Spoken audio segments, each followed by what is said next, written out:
नमस्कार दोस्तों, आज की इस वीडियो में हम सूर्यदेव की संपूर्ण व्रत कथा और पुरातन कथाओं का दिव्य संगम सुनेंगे। आज हम ऐसे रहस्यों के द्वार खोलेंगे जिनसे आपका मन भक्तिभाव से भर उठेगा। आपको लगेगा जैसे सुनहरी किरणें आपके घर और मन में मंगल और प्रसन्नता बरसा रही होंगी। इस यात्रा में हम प्राचीन काल की विलक्षण कथाएं सुनेंगे जो धैर्य और आस्था को दृढ़ करती हैं। हम 5 से अधिक विस्तृत और लंबी कथाओं के साथ व्रत विधान और अत्यंत गूढ़ रहस्य साझा करेंगे। आप धैर्य से अंत तक देखिए और सुनिए, क्योंकि अंत में शुभ वचन और आशीर्वाद आप तक पहुंचेंगे। जो भी सुनेगा और मनन करेगा उसके जीवन में नई ज्योति और नई उमंग जागेगी। सूर्यदेव जीवनदाता है और उनकी कथा सुनना मन को साहस और संतुलन देती है। आज के इस दिव्य प्रसंग में हम युगों की यात्रा करेंगे और ज्ञान के दीप प्रज्वलित करेंगे। तो आरंभ करते हैं उस तेजस्वी देव से जिनके बिना यह संसार एक क्षण भी संभव नहीं है। सूर्यदेव वैदिक परंपरा में सविता और भास्कर नाम से पूजित रहे हैं। ऋग्वेद की ऋचाओं में उनका तेज जीवन का मूल स्वरूप कहा गया है। वह 7 घोड़ों के रथ पर आरूढ़ होकर दिशा दिशा में ज्योति फैलाते हैं। उनकी किरणें अंधकार के शत्रु हैं और निष्क्रियता को हरकर कर्म का संदेश देती हैं। ऋषियों ने कहा कि सूर्यदेव सत्य के साक्षी और समय के आधार स्वरूप हैं। प्रातःकाल उनका स्मरण करने से बुद्धि निर्मल होती है और ऊर्जा बढ़ती है। वेदों में आदित्य नाम से उनका व्यापक वर्णन है और उपासना विधि वर्णित है। सूर्य उपासना से नेत्रों का बल और मन का धैर्य प्रबल होता है। रविवार का व्रत विशेष फल देता है क्योंकि वह दिन सूर्यदेव को समर्पित माना जाता है। रथ सप्तमी का उत्सव सूर्य के उत्तरायण तेज का अभिनंदन माना जाता है। छठ पर्व में सूर्यदेव और उषा अरुणा का सामूहिक आराधन किया जाता है। सांझ और उषा काल उनके उपासना के सर्वोत्तम क्षण बताए जाते हैं। कहते हैं कि सूर्यदेव का स्मरण जीवन में स्पष्टता और निर्णय शक्ति का उदय करता है। जिन घरों में प्रतिदिन सूर्य को जल अर्पित होता है वहां रोग और भय क्षीण होते हैं। अब हम पहली महागाथा की ओर चलते हैं जो सृष्टि और परिवार का गूढ़ रहस्य खोलती है। यह कथा संज्ञा और छाया के अद्भुत प्रसंग से जुड़ी हुई है। प्राचीन काल में सूर्यदेव का तेज इतना प्रचंड था कि देवता भी विस्मित रहते थे। संज्ञा नाम की देवी सूर्यदेव की पत्नी थी और अत्यंत सतोगुणी प्रकृति वाली थी। समय बीता तो उन्हें लगा कि वह प्रचंड तेज सह नहीं पा रही थी। उन्होंने मन ही मन एक उपाय सोचा जिससे धर्म और मर्यादा बनी रहे। संज्ञा ने अपनी छाया के रूप में एक स्त्री बनाई जो बिल्कुल उन्हीं जैसी दिखती थी। वह छाया घर में रहकर सेवा करेगी और संज्ञा तप करने वन को चली जाएंगी। संज्ञा ने बच्चों की सेवा और घर का भार छाया को सौंप दिया था। छाया ने वचन दिया कि वह धर्म और मर्यादा का पालन करेगी और परिवार की रक्षा करेगी। संज्ञा हिमालय की ओर चली गईं और घोर तपस्या में लीन हो गई थी। उधर छाया ने गृहस्थ कार्य संभाले और सूर्यदेव के प्रति आदर बनाए रखा था।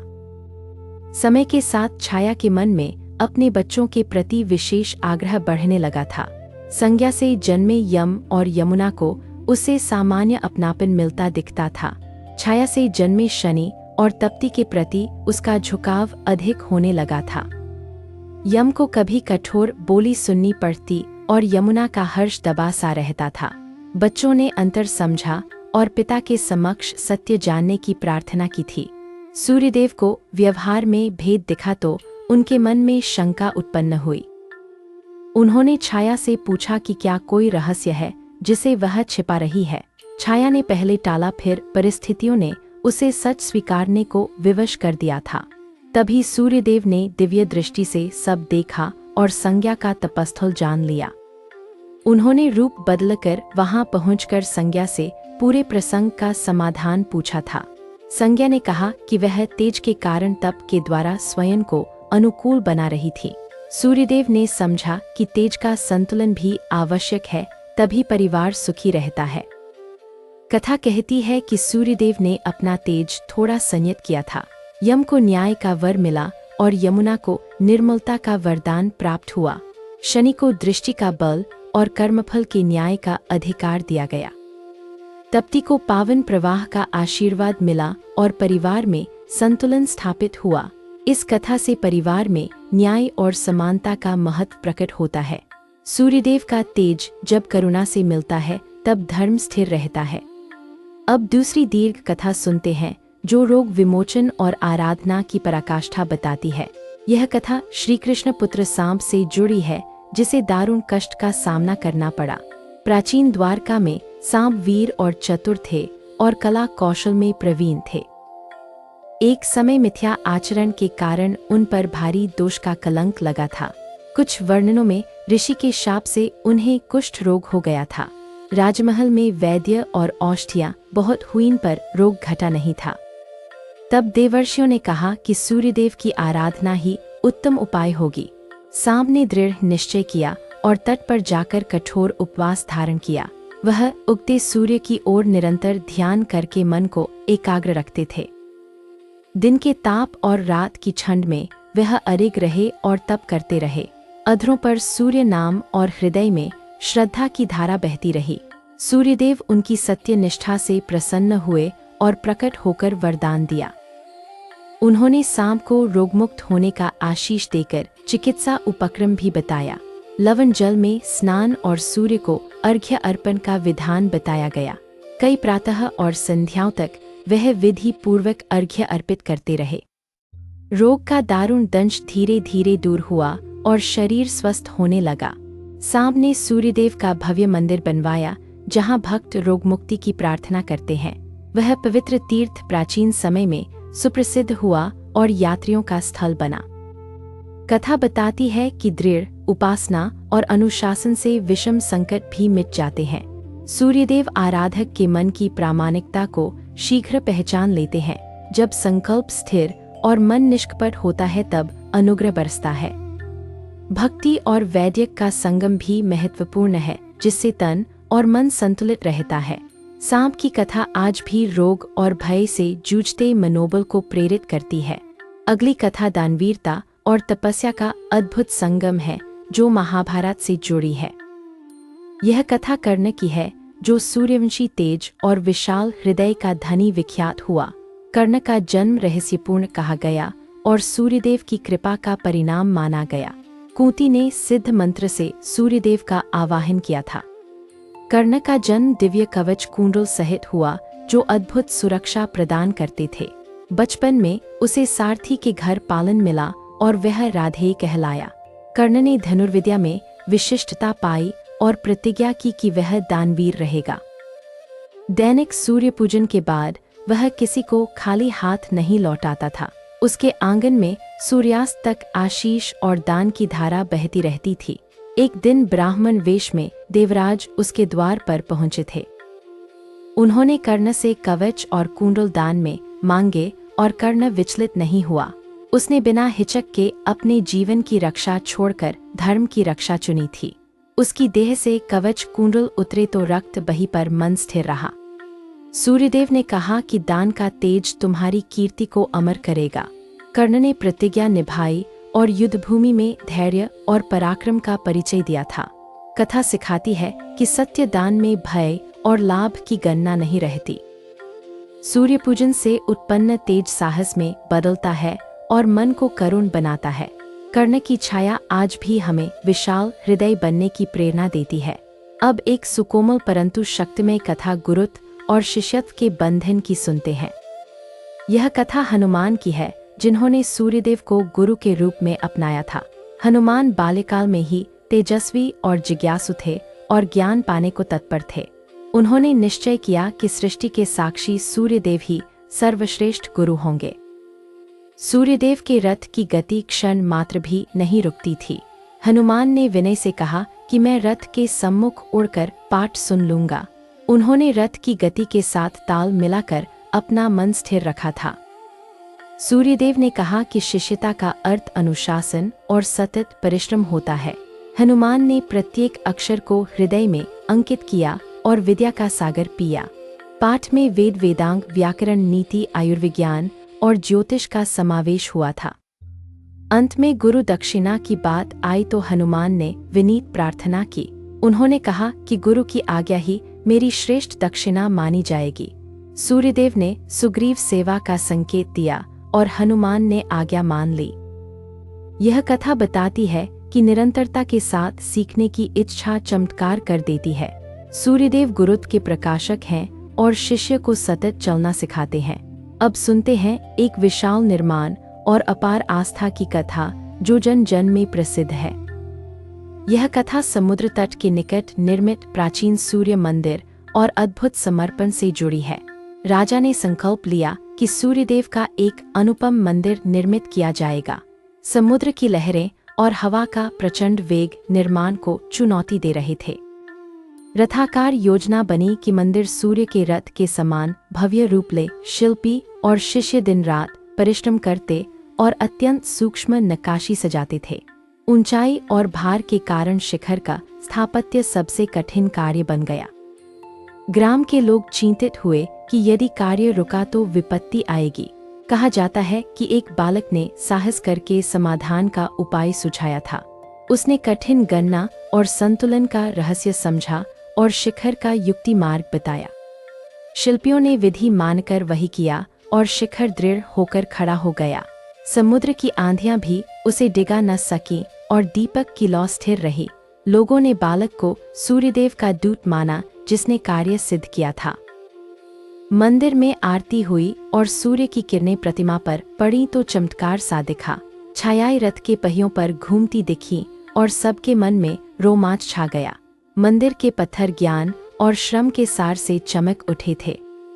कथा कहती है कि जब समर्पण पूर्ण हो तो दैवी सहायता अवश्य मिलती है। सूर्यदेव परिश्रम के देव हैं और मेहनतकश जन का बल बन जाते हैं। अब हम सूर्यव्रत की विस्तृत परंपराओं और पुराण कथाओं की ओर बढ़ते हैं। पहली व्रत कथा रविवार व्रत की है जो गृहस्थ के लिए कल्याणकारी मानी गई। एक नगर में एक गृहस्थ परिवार था जो दरिद्रता और रोग से पीड़ित था। गृहिणी ने सुना कि रविवार को स्नान, शुद्धि और उपवास से विशेष फल मिलता है। उसने प्रातः सूर्योदय से पहले उठकर घर के द्वार और आंगन शुद्ध किए। तांबे के लोटे में स्वच्छ जल भरकर पुष्प और अक्षत के साथ अर्घ्य सजाया। उगते सूर्य की ओर जलधारा अर्पित करते हुए सूर्यनारायण का ध्यान किया। उसने वचन किया कि अहंकार त्यागूंगी और जो संभव हो दान करूंगी। दोपहर में मीठा रोटी और गुड़ का भोग लगाकर बच्चों में प्रसाद बांटा। उस दिन उसने एक पीपल के नीचे बैठी वृद्धा को स्नेह से भोजन कराया। वह वृद्धा दरअसल एक दिव्य स्वरूप थी जिसने हृदय से आशीष दिया था। कई रविवारों तक उसने नियम से व्रत किया और घर की स्थिति सुधरने लगी। पति के व्यापार में स्थिरता आई और रोग धीरे धीरे शांत हो गया। बच्चों के मन में अनुशासन और पढ़ाई का उत्साह भी बढ़ा था। गृहिणी ने कहा कि यह सब सूर्यदेव की कृपा और श्रम का परिणाम है। व्रत कथा सिखाती है कि नियम, संयम, दान और सेवा जीवन को बदल देते हैं। अब रथ सप्तमी की कथा सुनते हैं जिसे आरोग्य और आयु के लिए श्रेष्ठ माना गया। पुराने समय में एक राजा को संतान नहीं हो रही थी और चिंता बढ़ रही थी। राज्य के पुरोहित ने कहा कि रथ सप्तमी पर विधि पूर्वक व्रत करना चाहिए। रानी ने गोमूत्र, गोबर और गंगाजल से शुद्धि करके स्नान किया था। 7 अर्घ पत्र और 7 दीपक के साथ अर्घ्य अर्पण का विधान किया गया। रानी ने 7 नेत्र विधि से सूर्य आराधना की और आशीष की प्रार्थना की।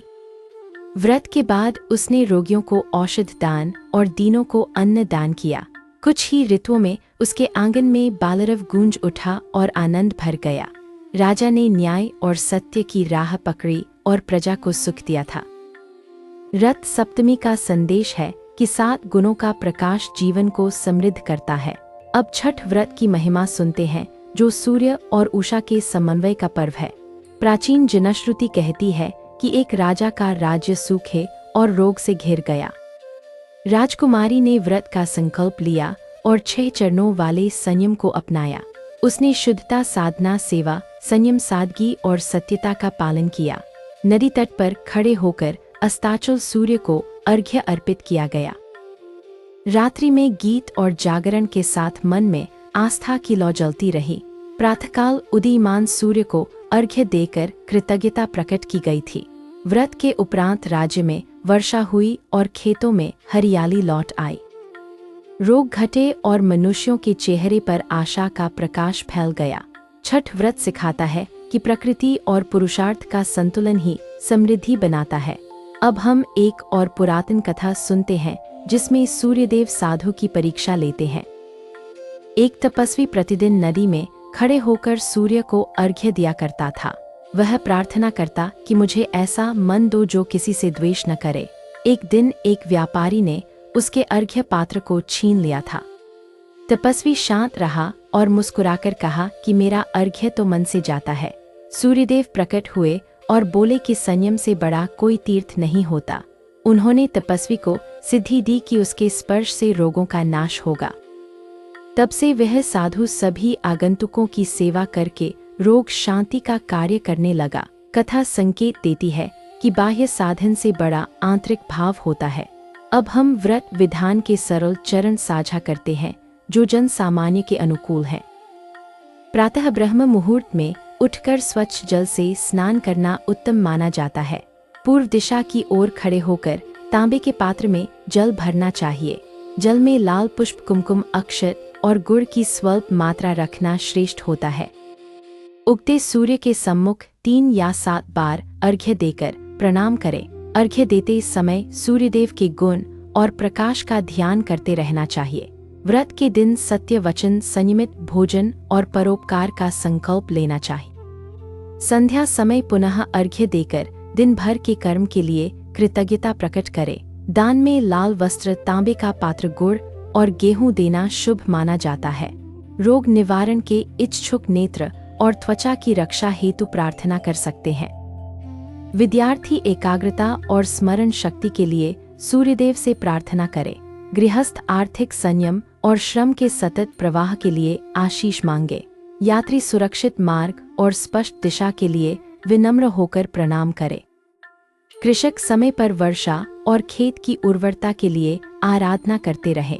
स्त्रियां परिवार के स्वास्थ्य और सौभाग्य की मंगल कामना के साथ व्रत करें। वृद्धजन मन की शांति और अनुकंपा के भाव के लिए स्मरण करते रहें। अब हम एक नगर की व्रत कथा सुनते हैं जहां आलस्य का अंधेरा छाया था। लोग देर से उठते और कार्य में ढिलाई बरतते तो व्यापार ठहर गया था। एक अध्यापक ने नगर में सूर्य आराधना का सरल अभियान प्रारंभ किया। उन्होंने कहा कि सभी लोग प्रातः मिलकर अर्घ्य दें और दिन का लक्ष्य लिखें। कुछ सप्ताह के भीतर नगर में समय की महिमा समझ आने लगी।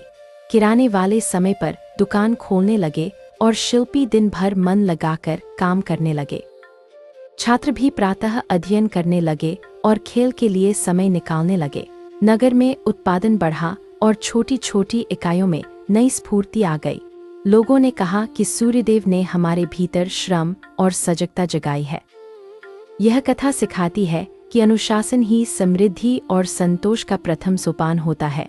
अब हम एक किसान की कथा सुनते हैं जो सूखा और कर्ज से परेशान था। किसान ने प्रतिदिन उगते सूर्य को प्रणाम किया और खेत में उपस्थित रहने लगा। धैर्य के साथ उसने कम पानी वाली फसलों की पद्धति अपनाई और मेहनत की। गांव वालों ने कहा कि वह पागल है, पर किसान मुस्कुराता रहा। पहली ऋतु में फसल सामान्य रही, पर कर्ज थोड़ा चुका दिया गया। दूसरी ऋतु में बीज चयन और समय पर निराई से उत्पादन बढ़ गया। तीसरी ऋतु में उसका खेत गांव का उदाहरण बन गया और लोग सीखने लगे। किसान ने कहा कि सूर्य पूजन ने मुझे समय का मूल्य सिखाया है। उसने श्रम का सम्मान किया और बुद्धि से साधन समायोजन करना सीख लिया था। गांव में सहयोग और सिंचाई प्रबंधन के नए उपाय भी लागू किए गए। कथा बताती है कि श्रद्धा के साथ योजना और श्रम मिलकर जीवन बदल देते हैं। अब हम तंत्र और मंत्र के स्थान पर निष्ठा और ध्यान के महत्व को समझते हैं। जब मन सतत प्रकाश का ध्यान करता है तो निराशा का अंधेरा हटने लगता है। सूर्यदेव के स्मरण से मन में स्पष्टता आती है और निर्णय सरल हो जाते हैं। उगता सूर्य आशा देता है और अस्त होता सूर्य कृतज्ञता का भाव सिखाता है। मध्याह्न का सूर्य कर्म की पराकाष्ठा का स्मारक है जो आलस्य तोड़ता है। सांझ का सूर्य विगत कर्मों की समीक्षा और विनम्रता का समय बन जाता है। जीवन भी इसी चक्र की तरह है जिसमें जागरण, कर्म और कृतज्ञता सम्मिलित हैं। जो इस चक्र को समझता है वह संतुलित रहता है और शांति पाता है। अब हम प्रार्थना करते हैं कि आप सभी के जीवन में सूर्य जैसा उत्साह बना रहे। आपके घर, परिवार, करियर, स्वास्थ्य और अध्ययन में सौभाग्य और उजाला निरंतर बढ़ता रहे। आपकी कठिनाइयां धुंध की तरह विलीन हों और मन का साहस दृढ़ बना रहे। अब एक और दीर्घ कथा सुनते हैं जिसमें व्यापारी का संयम और परोपकार प्रकट होता है। एक नगर में धनवान व्यापारी था, पर पुत्र रोग से ग्रस्त और चिड़चिड़ा था। वह दुर्लभ औषधियां लाता पर लाभ न मिलता और मन निराश हो उठता था। एक दिन साधु मिला जिसने कहा कि सेवा और संयम से चमत्कार होंगे। व्यापारी ने रविवार व्रत शुरू किया और अनाथालय में अन्न वितरित करने लगा। वह प्रतिदिन उगते सूर्य को जल देता और पुत्र का माथा सहलाता था। धीरे धीरे बालक की तंद्रा दूर हुई और चिड़चिड़ापन शांत होने लगा। चिकित्सक ने कहा कि नियमित दिनचर्या और धूप ने आरोग्य में सहायक भूमिका निभाई। व्यापारी ने दान का विस्तार किया और श्रमिकों के लिए विश्राम स्थल बनवाया। नगर के लोग कहते कि सूर्यदेव ने इस घर को सहज बुद्धि और करुणा दी है। कथा का सार यह है कि धन का श्रेष्ठ उपयोग सेवा और अनुशासन में होता है। अब एक राजकुमारी की कथा सुनते हैं जिसने पिता के अहंकार को प्रेम से पिघलाया था। राजा युद्ध में विजयी होते होते कठोर और क्रोधी स्वभाव का बन गया था। प्रजा भयभीत रहती और दरबार में सत्य बोलना कठिन हो गया था। राजकुमारी ने सूर्य पूजन का अनुष्ठान आरंभ किया और दरबार में स्पष्टता की बात उठाई। अर्घ्य के पश्चात वह प्रतिदिन पिता से नम्रता और समय की मर्यादा बताती थी। एक दिन उसने राजा को उगते सूर्य की किरणों के नीचे शांत होकर बैठाया। राजा ने अनुभव किया कि प्रकाश में क्रोध गलता है और मन हल्का होता है। उन्होंने प्रजा से क्षमा मांगी और न्याय की राह पर लौटने का निश्चय किया। दूरस्थ गांवों में अन्न और जल का प्रबंध हुआ और व्यवस्था सुधरी थी। राजकुमारी ने कहा कि प्रकाश का अर्थ करुणा और पारदर्शिता भी होता है। दरबार में मुस्कान लौटी और सेनाओं में अनुशासन बना रहा और शांति आई। कथा सिखाती है कि सत्ताशील व्यक्ति भी प्रकाश से विनम्र बन सकते हैं। अब एक विद्वान के भ्रम की कथा सुनते हैं जिससे अहंकार का निवारण हुआ। विद्वान दिन रात ग्रंथ पढ़ता पर व्यवहार में कटु शब्द बोल देता था। उसने कहा कि ज्ञान ही सर्वोच्च है, भक्ति की आवश्यकता नहीं होती। एक वृद्ध महिला ने उसे प्रातः सूर्य को प्रणाम करने की सलाह दी थी। विद्वान ने अनिच्छा से जाकर अर्घ्य दिया और कुछ क्षण मौन खड़ा रहा। उसे लगा कि मन की अशांति धीरे धीरे शांत होकर भीतर समाने लगी। अगले दिन उसने फिर ध्यान किया और हृदय में करुणा का उदय हुआ। उसने जाना कि ज्ञान तब पूर्ण है जब हृदय में स्नेह उपस्थित होता है। वह विनम्र होकर अपने शिष्यों के साथ सेवा कार्य में जुट गया। नगर में शिक्षालय बने जहां धैर्य और नैतिकता भी पढ़ाई जाती थी। कथा बताती है कि प्रकाश बाह्य नहीं, केवल अंतर्मन का परिवर्तन भी है। अब धर्मयुद्ध के समय की एक कथा सुनते हैं जहां सूर्य के साक्षी में प्रतिज्ञा हुई। दो राजाओं में संधि का समय आया पर अविश्वास वातावरण में फैल गया था। तट पर दोनों पक्ष उगते सूर्य के सामने खड़े होकर संकल्प लेने पहुंचे। उन्होंने कहा कि हम सत्य व्रत का पालन करेंगे और निर्दोषों की रक्षा करेंगे। सूर्य की किरणें साक्षी बनी और दोनों पक्षों ने नियम लिखे नहीं बोले। उन्होंने युद्धविराम के समय सीमाएं तय की और किसानों को सुरक्षित रहने दिया। सूर्य साक्षी कहकर उन्होंने वचन का पालन किया और शांति बनी रही। कथा सिखाती है कि सत्य वचन का भार देवता के साक्षी से दृढ़ हो जाता है। अब हम सूर्य स्नान की सरल विधि और उसके लाभ की चर्चा करेंगे। प्रातः की मृदु किरणें त्वचा और मन के लिए लाभकारी मानी जाती हैं। उन्हीं क्षणों में श्वास पर ध्यान और क्षितिज दर्शन मन को शांत करते हैं। अर्घ्य की जलधारा में प्रकाश का प्रतिबिंब देखना ध्यान केंद्रित करता है। लंबे समय तक सीधे प्रकाश से बचें और संतुलन का ध्यान रखें। रात्रि में समय पर विश्राम करें ताकि प्रातःकाल उठना सहज हो सके। दिन में परिश्रम करें और जल का पर्याप्त सेवन रखें ताकि ऊष्मा संतुलित रहे। अब एक बालक की कथा सुनते हैं जिसने प्रतियोगिता में ईमानदारी से विजय पाई। बालक गरीब था पर सुबह उठकर सूर्य को प्रणाम करता और पढ़ाई करता था। प्रतियोगिता के दिन उसे उत्तर पुस्तिका में अनदेखा संकेत दिखा था। उसने उसे अनदेखा कर दिया और केवल अपनी मेहनत पर विश्वास रखा। परिणाम आया तो वह उत्तीर्ण हुआ और अध्यापक ने उसकी ईमानदारी सराही। बालक ने कहा कि सूर्यदेव के सामने मैंने स्वयं से सत्य वचन लिया था। कथा सिखाती है कि प्रकाश के साक्षी में छल टिक नहीं पाता है। अब एक चरवाहे की कथा जो निर्भय होकर वन मार्ग पार करता था। वह हर सुबह अर्घ्य देता और कहता कि मुझे सही दिशा दिखाओ। एक दिन धुंध छाई थी पर उसने मन शांत रखा और धीमे कदम बढ़ाए। सूर्य निकला तो उसने नया पगडंडी मार्ग देखा जो सुरक्षित था। उसने सीखा कि घबराहट में नहीं, धैर्य में दिशा जन्म लेती है। कथा संकेत देती है कि प्रकृति के संकेत अनुशासित मन को स्पष्ट दिखते हैं। अब दंपति की कथा सुनते हैं जो परस्पर सम्मान से घर संभालते थे। पति सुबह अर्घ्य देता और पत्नी रसोई में सादगी और स्वच्छता बनाती थी। उन्होंने निश्चय किया कि अपव्यय नहीं करेंगे और समय का सम्मान करेंगे। कुछ वर्षों में उन्होंने शिक्षा और स्वास्थ्य पर खर्च को प्राथमिकता दी। बच्चों ने अनुशासन सीखा और बुजुर्गों ने घर में शांति महसूस की। यह कथा बताती है कि परिवार में प्रकाश परंपरा बनने से समृद्धि आती है। अब हम स्मरण करते हैं कि सूर्यदेव का ध्यान केवल लाभ के लिए नहीं होना चाहिए। वह कृतज्ञता का भाव जगाता है जिससे हम प्रकृति के ऋणी बनना सीखते हैं। कर्म में लय और मन में शांत प्रकाश बना रहता है तो भ्रम दूर होते हैं। महान ऋषियों ने कहा कि जो तप करे वह दूसरों के लिए छाया बने। सूर्यदेव तप के अभियंता हैं और हमें विवेकपूर्ण ऊर्जा देते हैं। अब अंतिम आशीर्वचन और समापन की ओर बढ़ते हैं और कृतज्ञता प्रकट करते हैं।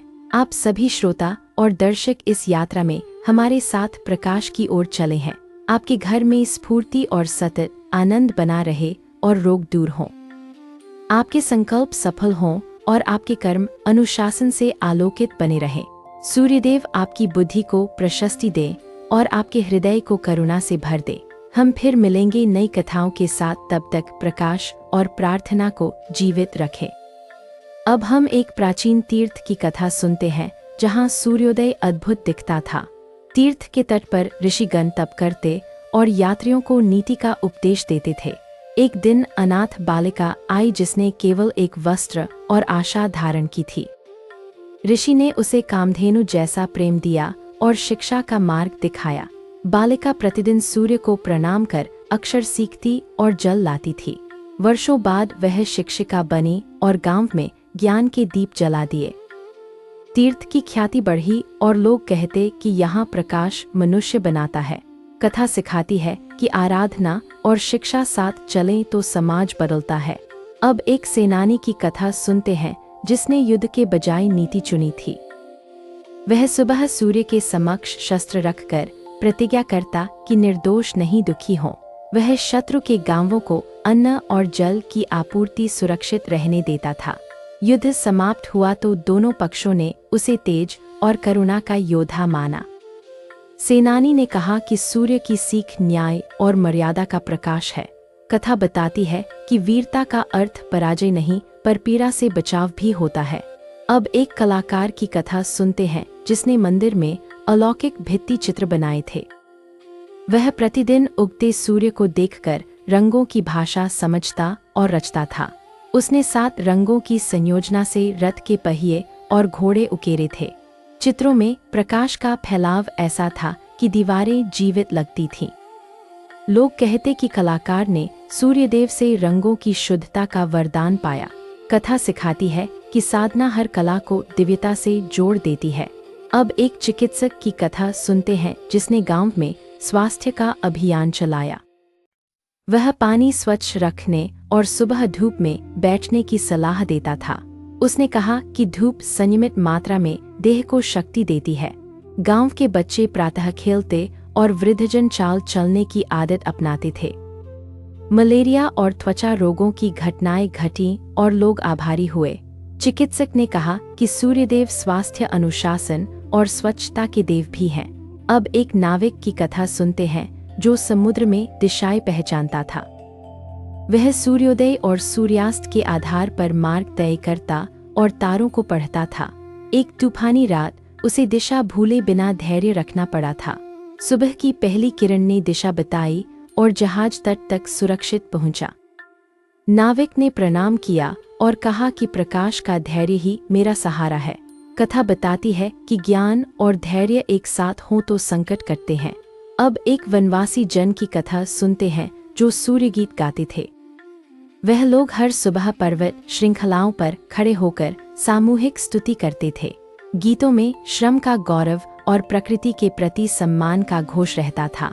उनके खेत छोटे थे पर मिलजुल कर काम करते तो उपज पर्याप्त होती थी। अन्य गांवों ने भी यह परंपरा अपनाई और झगड़े कम होने लगे। कथा सिखाती है कि सामूहिक आराधना से समुदाय में सामंजस्य बढ़ता है। अब एक कवि की कथा सुनते हैं जिसने सूर्य की उपमा से लोगों को जगाया। वह प्रातः कविता सुनाता कि उठो और कर्म के रथ को आगे बढ़ाओ। उसकी पंक्तियों ने युवाओं को आलस्य छोड़ने को प्रेरित किया था। नगर में नई उद्यमशीलता जगी और छोटी इकाइयों का उदय हुआ।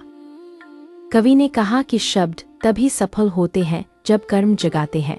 कथा बताती है कि संस्कृति और विकास का सेतु प्रेरक वाणी बन सकती है। अब एक गुरु की कथा सुनते हैं जो अंधविद्यालय में सेवा करता था। वह कहता कि सूर्य का प्रकाश आंखों से नहीं हृदय से भी देखा जाता है। छात्र स्पर्श ध्वनि और अनुशासन से जीवन कौशल सीखते और प्रगति करते थे। उन्होंने बगीचा बनाया जहां सुगंध और स्पर्श से मौसम पहचाने जाते थे। उनकी परीक्षा में समयनिष्ठा और टीम भावना को विशेष महत्व दिया गया। कथा सिखाती है कि प्रकाश का अर्थ अवसर और सशक्तिकरण भी होता है। अब एक तीर्थयात्री की कथा सुनते हैं जिसने मार्ग में सेवा की परंपरा बनाई। वह हर पड़ाव पर जल का पात्र रखता और थके यात्रियों को सहारा देता था। उसने कहा कि सूर्यदेव मुझे देता है, मैं जग को लौटाता हूँ। धीरे धीरे यात्रियों ने भी सेवा का हाथ बढ़ाया और परंपरा बन गई। मार्ग सुरक्षित और सार्थक हुआ और लोगों ने यात्रा को उत्सव बनाया। कथा बताती है कि परोपकार से समाज का मार्ग प्रकाशित होता है। अब समापन से पहले एक संक्षिप्त स्मरण कि आप आज से नियम अपनाएं। प्रातः उठें, अर्घ्य दें, लक्ष्य लिखें और दिन भर सतत कर्म करते रहें। संध्या में कृतज्ञता का अभ्यास करें और अपने प्रियजनों से प्रेमपूर्वक बात करें। रविवार को व्रत करें और किसी जरूरतमंद की आवश्यक सहायता अवश्य करें। रथ सप्तमी और छठ पर्व पर समुदाय के साथ मिलकर आराधना करें। यही सतत अभ्यास आपके भीतर स्थायी उजाला और स्थिरता उत्पन्न करेगा। अब अंतिम कथा सुनते हैं एक शिष्य और उसकी परख की जो अत्यंत प्रेरक है। गुरु ने कहा कि 7 दिनों तक सूर्योदय से पहले आकर सेवा कार्य करो।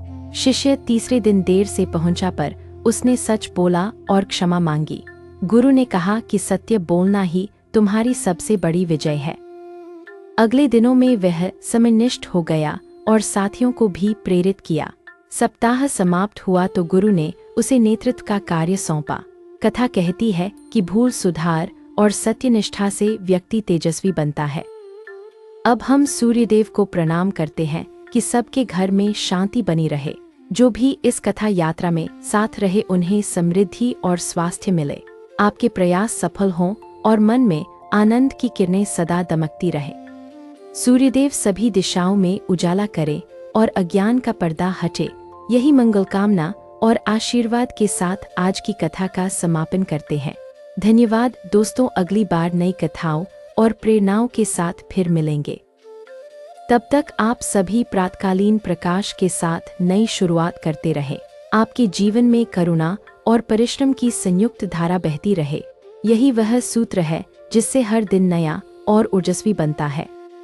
सूर्यदेव की जय और आप सबके जीवन में सुख और समृद्धि की वृद्धि हो। अब आप इस पूरी कथा को अपने परिवार संग सुने और साझा करें। इतना सुनने के बाद आपके मन में भी आराधना की प्रेरणा जागी होगी। अगली सुबह से नया संकल्प लेकर जीवन के रथ को आगे बढ़ाइए। प्रकाश आपका पथप्रदर्शक बने और आपके कदम स्थिर और सजग रहें। सूर्यदेव सदैव आप पर कृपादृष्टि रखें और आपकी रक्षा करते रहें। अब विदा लेते हैं और आपसे आग्रह है कि निरंतर साधना करते रहे। जब मन थक जाए तो सूर्य स्मरण करे और भीतर की लौ जलाए रखें। अगली कथा में और भी प्राचीन प्रसंगों के साथ हम लौटेंगे। तब तक के लिए प्रकाश, प्रेम और परिश्रम को अपना मंत्र बना लीजिए।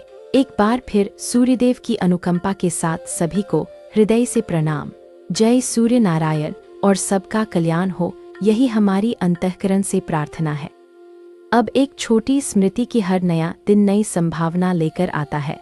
आप उस संभावना को कर्म से सत्य बनाइए और विश्वास बनाए रखिए। विश्वास प्रकाश की पहली सीढ़ी है और कर्म दूसरी मजबूत सीढ़ी है।